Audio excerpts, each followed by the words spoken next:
अस्सलाम वालेकुम।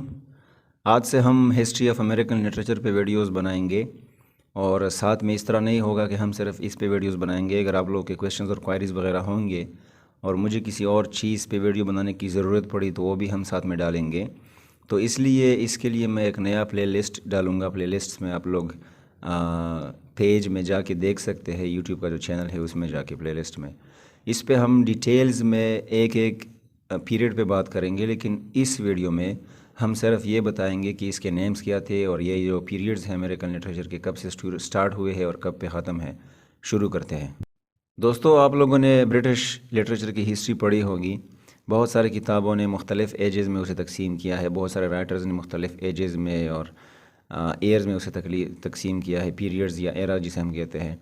इसी तरह same goes to American literature. आप जब भी हिस्ट्री की तरफ जाते हैं तो कहते हैं कि हिस्ट्री इज़ ऑलवेज़ ब्लर। वो आपको साफ दिखाई नहीं देगी। बाज़ लोग कुछ और कहेंगे और बाज़ राइटर्स या हिस्टोरियन जो है वो कुछ और कहते हैं, थियोलॉजियन जो है।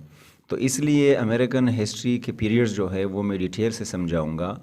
पहला जो पीरियड है, शॉर्ट पीरियड जो है, वो उसमें से पहला जो है वो कॉलोनियल पीरियड है, जो कि 1607 में 1607 से लेके 1775 तक ये जारी था। ये तकरीबन 175 या 170 साल था। और ये कॉलोनियल पीरियड इसको इसलिए कहा जाता है जब यूके ने, ब्रिटेन ने अमेरिका पे कब्ज़ा किया था, जेम्स टाउन वर्जीनिया पे। और तब अमेरिका में जो लोग थे, अमेरिका के जो बासी थे, वो तकरीबन 30,000 थे, जिसे हम रेड इंडियंस के नाम से जानते हैं।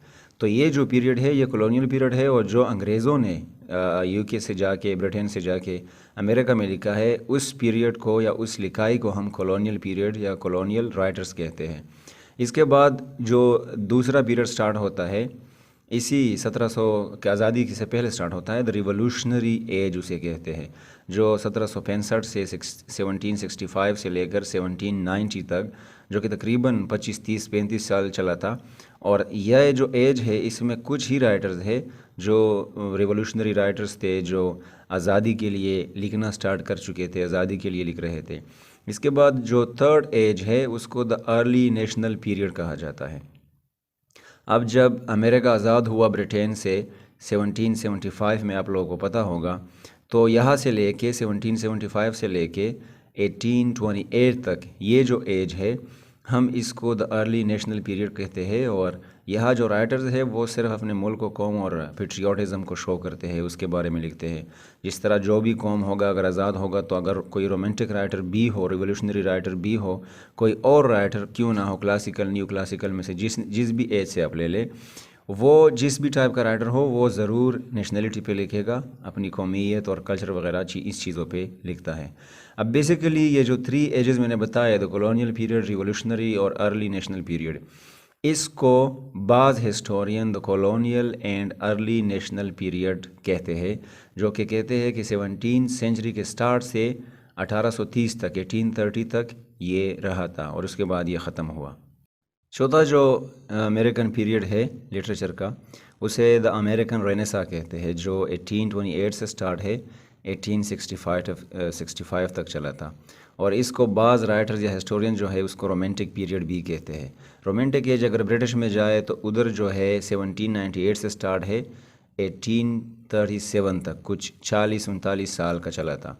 लेकिन ये उसके बाद है, क्योंकि ब्रिटेन जो है वो बहुत तरक्की में था और यहाँ नेशनल और ये चीज़ें आज़ादी हुई, तो जाहिर सी बात है तब तो आप रोमांटिक या रेनेसा वगैरह नहीं कर सकते। कुछ सालों बाद, 30-40 साल बाद आप रोमांटिक या फिर रेनेसा की तरफ जाएंगे, इजादात वगैरह करेंगे, रीबर्थ ऑफ नॉलेज वगैरह करेंगे। इसलिए इस एज को, अमेरिकन रेनेसा को, द रोमांटिक पीरियड भी कहा जाता है। और उसकी जो डेट है वो इस तरह लिखते हैं कि ये 1830 से स्टार्ट है 1870 तक। फिफ्थ जो पीरियड ऑफ अमेरिकन लिटरेचर है वो द रियलिस्टिक पीरियड है, जो 1865 से स्टार्ट है 1900 तक, जो कि कुछ 35 साल चला है। रियलिस्टिक के बाद सिक्स जो पीरियड है वो द नेचुरलिस्टिक पीरियड है। नेचुरलिस्टिक 1900 से लेकर 1900 से 1914 तक था। जिस तरह ये रियलिस्टिक और नेचुरलिस्टिक जो करेक्टरिस्टिक्स है, आप लोगों ने अगर ब्रिटिश इंग्लिश लिटरेचर की हिस्ट्री पढ़ी है तो उधर आप लोगों को न्यू क्लासिकल मिलता है या न्यू क्लासिज्म मिलता है। तो वो उसी न्यू क्लासिकल की तरह है, लेकिन इसमें भी एज राइटर्स वगैरह जो है वो अमेरिका से है, लिखाई अमेरिका में होती है और उसकी जो आइडियाज़ है वो रियलिस्टिक और नेचुरलिज्म पे बेस्ड है। तो इस एज को रियलिज्म एंड नेचुरलिज्म भी कहते हैं और उसकी डेट इस तरह लिखते हैं कि ये 1870 से स्टार्ट है 1910 तक। अच्छा, अगर हम सेवन्थ एज की बात करें तो उसको हम द मॉडर्न पीरियड कहते हैं, जो 1914 से स्टार्ट है 1939 तक।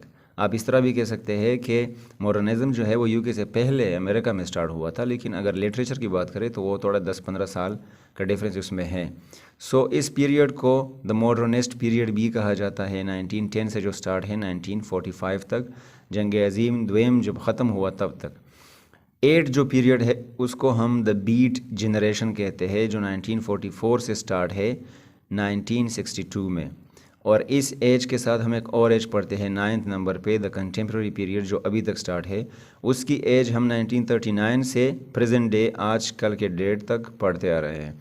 कुछ सालों बाद शायद 2000 या 2010 के बाद कुछ और एज, कोई नया एज हम पढ़ेंगे, लेकिन अब उसकी कोई फाउंडेशन वगैरह नहीं हुई है। और इस दोनों एजेस को, द बीट जनरेशन को और द कंटेम्प्रेरी पीरियड को, हम द कंटेम्प्रेरी पीरियड भी पढ़ते हैं, जो कि कहते हैं कि 1945 से स्टार्ट है प्रेजेंट डे तक।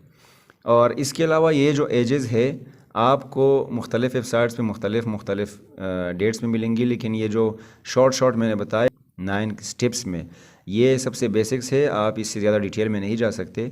और अगर आप विकिपीडिया पे देखें तो उसने एक और तरीके से नॉवेल्स या पोइट्री के लिहाज से इसे डिवाइड किया है, तो इसलिए इसमें कंफ्यूज मत होना। अगर कोई क्वेश्चन वगैरह हो तो कमेंट बॉक्स में डाल दे। उम्मीद है कि आप समझ गए हिस्ट्री ऑफ अमेरिकन लिटरेचर के एजेस को।